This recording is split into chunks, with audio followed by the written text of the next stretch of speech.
गोरा रंग, पतली कमर या सुडौल ब्रेस्ट, खूबसूरती आखिर होती क्या है? केरल के मुख्य सचिव की पोस्ट से छिड़ी बहस। तो ये बहस आखिर क्यों छिड़ी है, मैं आपको बताती हूँ इस वीडियो में। जब मैं 4 साल की थी तो मैंने अपनी माँ से पूछा था कि क्या वो मुझे फिर से गर्भ में रख सकती हैं और काले से गोरा और खूबसूरत क्या वो बना सकती हैं। ये बात केरल के मुख्य सचिव शारदा मुरलीधरन ने एक फेसबुक पोस्ट में कही।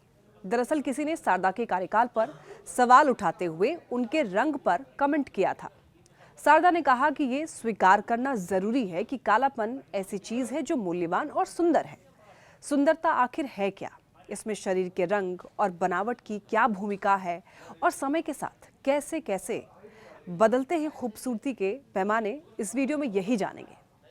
देखिए, जब आप इतिहास पढ़ेंगे तो आपको समझ आएगा कि भारत में ब्रिटिश हुकूमत आई तो उसने काले और गोरे में भयंकर विभाजन शुरू कर दिया, क्योंकि सभी अंग्रेज गोरे थे और इसीलिए उन्होंने गोरे रंग को बेहतर बताया और काले रंग को गुलामी, अज्ञानता और हीनता से जोड़ दिया।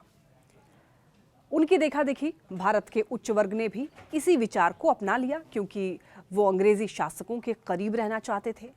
इस दौरान गोरे रंग को लेकर एक मानसिकता बनी जो आज भी कायम है।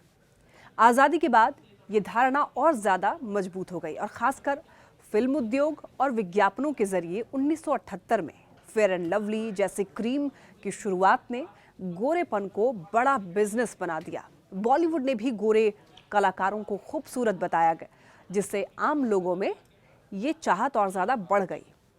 The international journal of Indian psychology ने दिल्ली एनसीआर में 18 से 30 साल के 100 युवाओं पर स्टडी की।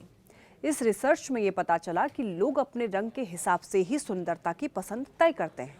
हालांकि इसमें गोरे रंग की ओर झुकाव ज्यादा देखने को मिला और कहा जाता है कि beauty lies in the eyes of the beholder, यानी सुंदरता देखने वालों की आंखों में होती है। सुंदरता की कोई एक परिभाषा नहीं है। दुनिया में सुंदरता से जुड़ी हुई अलग अलग थ्योरीज भी हैं। इसमें एक थ्योरी है रिप्रोडक्शन, यानी प्रजनन की बायोलॉजी से जुड़ी हुई। विकासवादी जीव विज्ञानी ये मानते हैं कि कोई महिला या पुरुष प्रजनन और बच्चे पैदा करने के लिए प्राकृतिक रूप से जितना सक्षम और उपयोगी है, वो उतनी ही आकर्षक और सुंदर लग सकती है।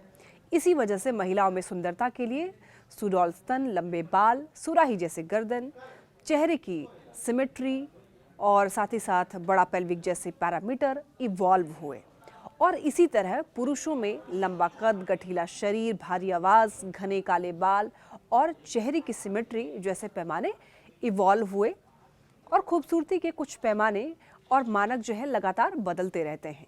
ये बदलाव समाज के सांस्कृतिक, राजनीतिक, आर्थिक और तकनीकी बदलावों के साथ होता रहा है।